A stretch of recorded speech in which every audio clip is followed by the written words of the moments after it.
will now come to order. Please stand for a salute to the flag and remain standing for a moment of silence.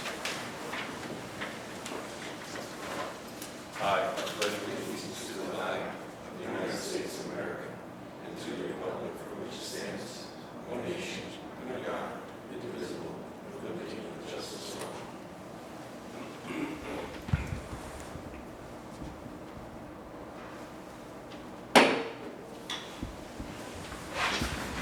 In accordance with the Open Public Meetings Act, notice of this public meeting has been delivered to the Star Ledger and Home News Tribune newspapers and posted on the Middlesex County website, as well as a community bulletin board in the Middlesex County Administration Building, at least 48 hours in advance of the meeting.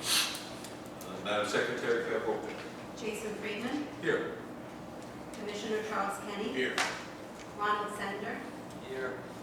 Aman Patel. Here. Michael Kowalski. Here. Stephanie Kim Chohan. Here. Alternate Joseph Johnson. Here. Mr. Chairman, the alternates are eligible to vote today. You have a quorum. Thank you. At this time, the meeting is open for a public discussion on agenda items only. Any member of the public wishing to address the board on agenda items, now is the time to do so. I see nobody approaching the microphone. A motion be ordered to close the public portion. Close. Second. Been moved and seconded to close the public portion. All in favor, please say aye. Aye. Any opposed? Motion carries. In the packet for approval are minutes from May 14th, 2024. If there's no questions on the minutes, the motion is in order to approve. Motion to approve. Second. It's been moved and seconded to approve the minutes of May. All in favor? Aye. Any opposed? Motion carries. Correspondence, I see none. Planning Director's report. Actually, I don't really have a report. I just wanted to say, so usually this board takes off on the summer months of July and August unless something is pressing on the agenda. And so today we have, what's pressing is a sewer service area amendments application to the Lower Raritan Middlesex County area-wide water quality management plan. That's a mouthful. And we have here the applicant, and we have Planner Nick DeFerro is going to give you a staff report in just a few minutes, recommendations on the application. There's a timeline that's imposed by the statute, so that's why we do need to hear this. The county plays an important role in reviewing and approving sewer service area amendments subject to DEP's final approval. And it started yesterday with endorsement by the Water Resources Association. It is here before you today for action, and then should you approve the application, it goes to the commissioners for a hearing, and then it goes down to NJDEP. I think I have that right, Nick, right? Basically? Yes, basically goes for a hearing. Comments are given to the Board of Commissioners, and they have a meeting to approve.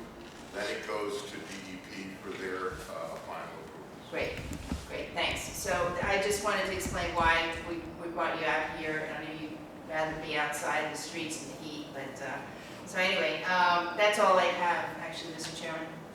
Okay, thank you. I see nothing on old business. For new business, we do have the action item that the Planning Director referred to.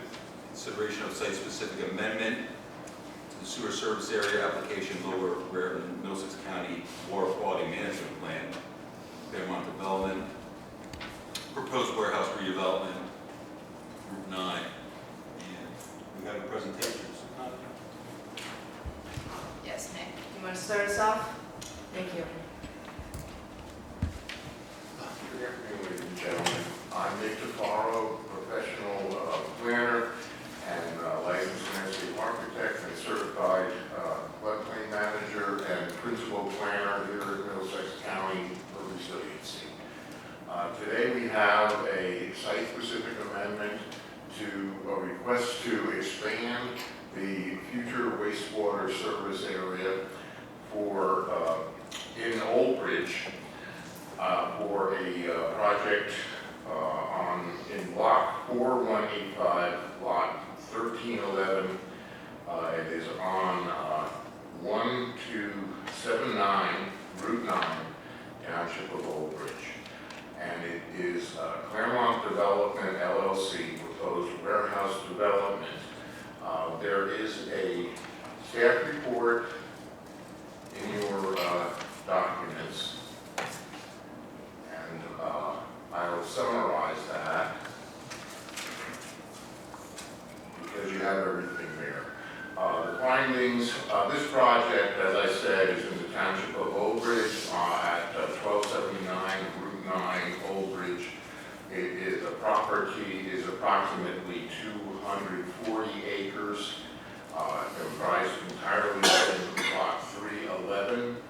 The request for the addition to the future wastewater service area is 27.99 acres, and an increase in flow from the project from what is now zero flow of effluent to 7,250 gallons per day from the project, which will be 2 warehouse buildings totaling 410,426 square feet. The southerly sited warehouse, there is a concept plan in your package that shows you the plans views. There are 2 buildings. The northerly sited warehouse is 262,200 square feet, and the southerly sited warehouse encompasses 148,226 square feet. The present condition of the property is vacant with extensive woodlands and habitat for wildlife. One of the criteria that we review for these type of applications is critical environmental areas. These cannot go into those areas. They cannot encroach wetlands unless there is a permit here, a permit that is actually applied for.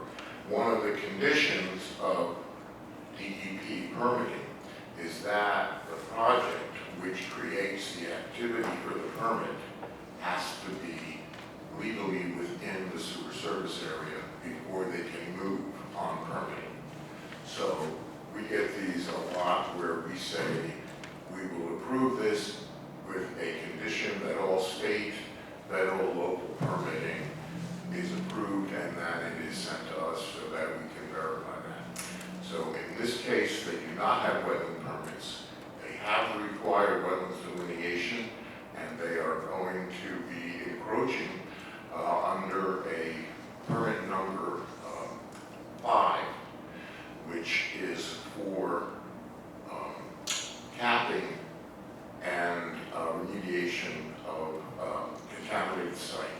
This project site is one of Old Bridge's landfills that is being closed. And right now, they have problems with the existing cap, and they are doing a redevelopment plan for this property with this developer as the chosen builder for the project, and he's coming in to cap this problem for them.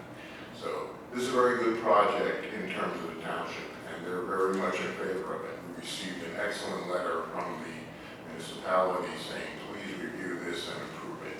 And we have the request letters, which we have not received the responses yet, but we do anticipate an approval for the capacity of flow at both the our Middlesex County Utilities Authority treatment plant in Saraville, as well as we are waiting for similar capacity approval from the Old Bridge Sewerage Authority.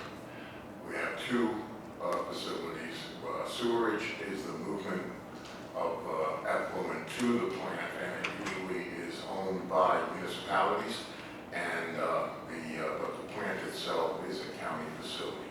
So we need approvals from those, and that is why there's a contingency on this approval.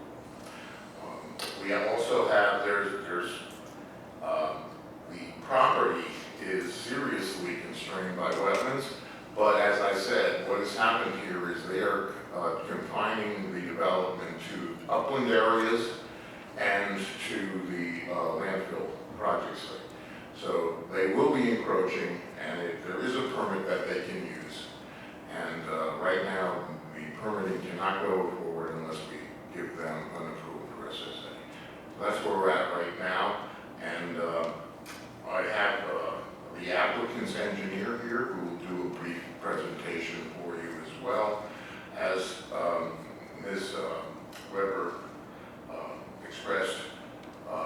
The WRA has given this their approval and endorsed that it be advanced to the planning board and with your approval to the board of commissioners. And without further ado, let me introduce Tom Mullen, who is the applicant's engineer, and he will give you a brief description of the project as well. Tom? We can get you on the screen. Okay. Good afternoon, Tom Muller, Dynamic Engineering Consultants. I'm the applicant's design engineer. I'm a civil engineer, licensed in the state of New Jersey as a professional engineer. Mr. Tavaro did an excellent job explaining the project. I agree with everything he said. We do have a few quick slides that we prepared as part of the WQMP amendment process, so I'll just quickly go through them, just so you can understand what the project looks like. So the first page here is just an overall concept plan. It shows the overall site that we're redeveloping. In a few slides, I'll show you the area that's being added to the sewer service area, but as Mr. Tafaro mentioned, there's 2 warehouses being proposed. The overall site is about 240 acres, but as you can see, a lot of the site to the east is mostly wetlands, freshwater wetlands, coastal wetlands. There's a mean-high water line in that area, riparian zone, flood hazard areas, so it's severely constrained along the eastern portion of the site. So what you can see is the development is pushed further up to the west on the site into the upland areas. We only have frontage on one public roadway, which is Old Road on the top of the page. So we have a shared driveway coming into the site, which leads you to the southern warehouse, which is approximately 148,000 square feet. And then as you enter into the site further, there's a common driveway that brings you to a trailer storage area, which does not require any sewer generating structures. And then the bigger warehouse in the back is approximately 262,000 square feet. These are just standard distribution warehouses, very standard layout where we have the loading area along one side. We have parking areas, obviously, for the employees of the warehouse. And then, as Mr. Tafaro mentioned, this is just a zoomed-in version of that same concept. There will be a number of DEP land use permits that we need to obtain for this development, and one of the driving factors of this development is that we're working hand in hand with the Township of Old Bridge to cap two historic landfills on the site, which are highlighted in this color in the middle of the screen. So those, over time, over the last few decades, have become wetlands just because of their inactive use. So as part of this project, we're capping that area, we're capping the landfill with an engineered cap, which is actually the warehouse development and the associated site improvements around the warehouses. That'll be an engineered cap. As I mentioned, it requires a DEP landfill closure permit. And because it is wetlands, it requires a general permit 5 under the Freshwater Wetlands Protection Act rules. That's really it from a permitting standpoint on that side, and then on the southern side, we have some transition area averaging buffering. We're not touching any wetlands, it's simply just minor disturbance to the transition area, which is fully permitted by the DEP under an averaging plan waiver. These are just sheets from the survey. We have verified wetlands on the site. It was delineated in 2023. It was verified by the DEP through a letter of interpretation in December of 2023, which is still good for 5 years. These are all just different pages of the survey. And then finally, this is just the sewer service area amendment exhibit. These 2 blue areas, simply centered around the warehouses, show the 27.99 acres that we're adding to the sewer service area. The off-site areas you can see here in gold are existing sewer service areas off-site. Our property is 100% out of the current sewer service area, which is outlined in white here, so we're adding these 2 blue areas to the sewer service area. That's really the nature of the project, and be happy to talk about any questions or anything like that. Any questions for the applicant's engineer? Mr. Mueller, do you have a slide on there that shows us where the former landfill is or was? Yeah, absolutely. Just going back to this exhibit, might be a little hard to see on the screen, but these gold areas in the middle, these tan areas in the middle are the existing landfill areas that are within wetland areas. So we're filling those two areas. It's approximately 2.75 acres, but the landfills actually extend much further than that. It's outlined in this red dashed line. So the landfills encompass a large area here. Oops. And then there's another isolated landfill in the middle of the screen here. So we're capping both of those landfills.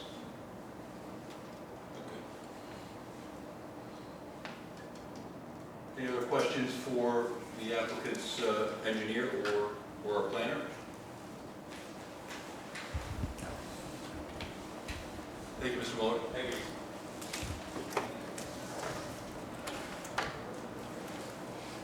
There's no question.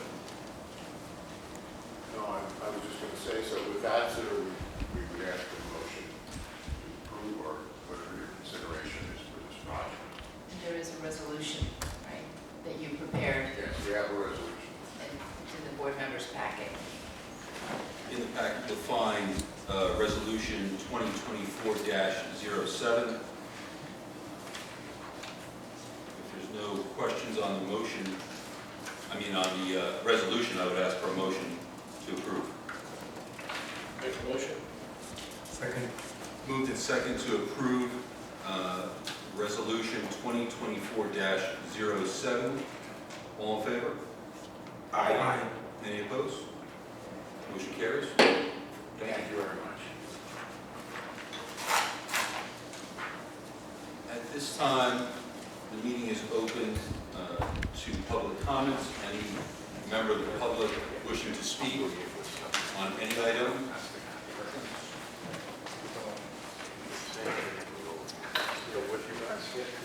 Good afternoon.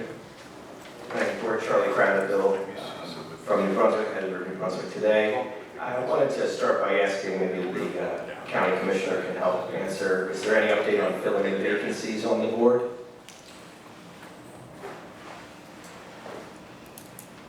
Is that a question directed to me or to the county commissioner? I'm sorry.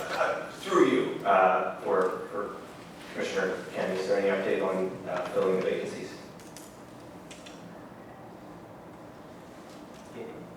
Please. Yes. And that update? We're moving forward with filling the vacancies. Well, sure. Is there a timeline for? I don't have one in front of me now. Okay. Do we know how many vacancies there are?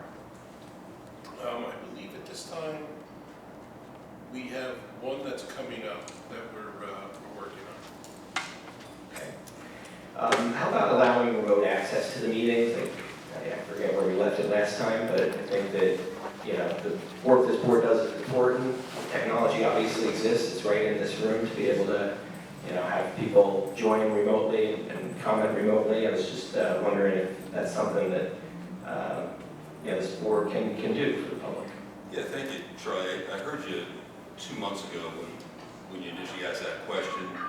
I think there's some consideration being given to it, but there's no change at this time in our practices. Okay.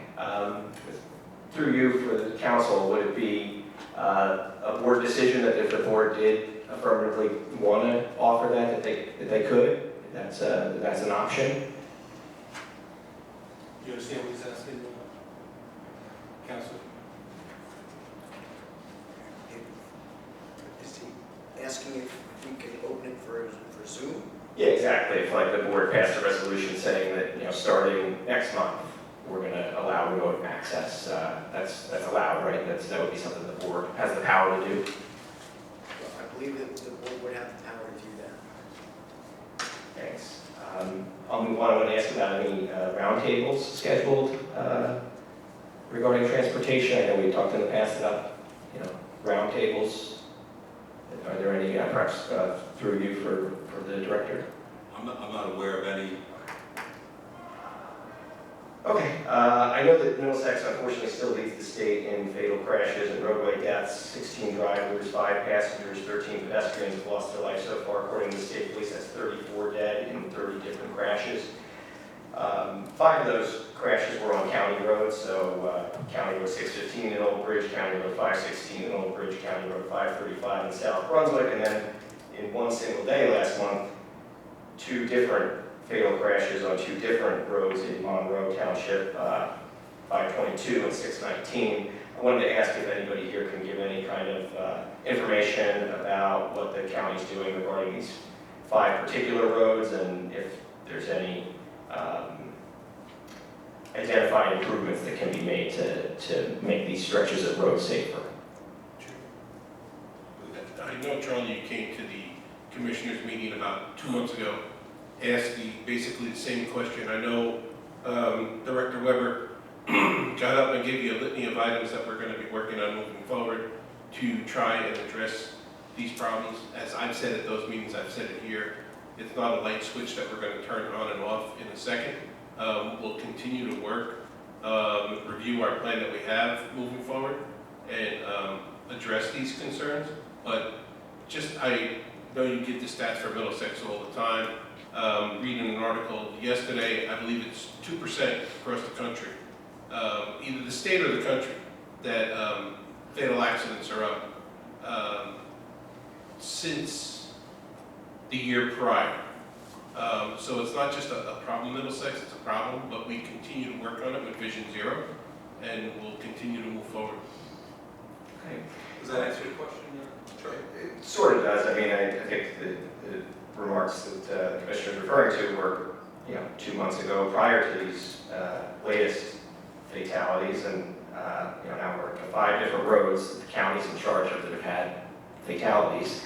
I know it's not always the road's fault, but I think that there's real good reason to prioritize looking at these roads. And my question is more about specifics with these roads, not general. How does Vision Zero work? At this point, I know that, but I'm asking about these specific roads because I think that's the strongest case is to be made for the county to start with the roads that it owns and controls. But I'll move on. I just had one more topic, unless you have a response. You're at the end of the 5-minute, but I will allow one more question. Thanks. Yeah. Fair play. Thanks. It's just not even sure there's a question here, but I wanted to bring to your attention the Greater Brunswick Transportation Study, July 23rd. July 2023 was when it was released, so now almost a year ago, 46 pages long, but it has a pretty stark error in it. It includes it says existing bus service, and its analysis is all based on routes that the county canceled in 2020, and they're, NJ Transit or whoever did the study doesn't seem to have gotten the message that those routes are no longer active. And it's unfortunate because it's a pretty thorough study, and I think there's still some good lessons to learn from it. I'm sure Director Webb is familiar with what I'm talking about, and I hope that New Brunswick can get a better transportation system, but we have to start by being honest with ourselves. So I wanted to raise that concern, and I hope somebody can reach out to Transit and find out what went wrong or how that got missed. And I will just say that I think this would not have happened if there was still a transportation coordinating committee meeting regularly. The point of coordinating is getting the different agencies to work together, and it's unfortunate that that's no longer the case. That's all. Please. As we've said before, Charlie, we are going at it in a different way. We meet with towns, we meet with the local elected officials, the residents. We're going out to street fairs. We've had our transportation symposium. Hopefully we'll be having another one later in the year. And that's all to try and get more people involved rather than just who can make it here on that Tuesday or Thursday, I forget exactly which night it was, here at the county building. Now, in regards to the report that you're talking about, we've also added rides since that report was done. So, I don't know if the bus line that you're talking about is in there from the original, but, time changes and things change and things get added, so. Anyway, I just wanted to make that comment. Thank you for the response. Thank you. The safety of the residents of Middlesex County remain of primary importance to this public body. At this time, there's no other members of the public wishing to address the body. The motion would be in order to close the public portion. Motion to close. Second. Then moved and second to close the public portion. All in favor? Aye. Any opposed? The last item is for adjournment. All in favor of adjournment? Aye. Any opposed?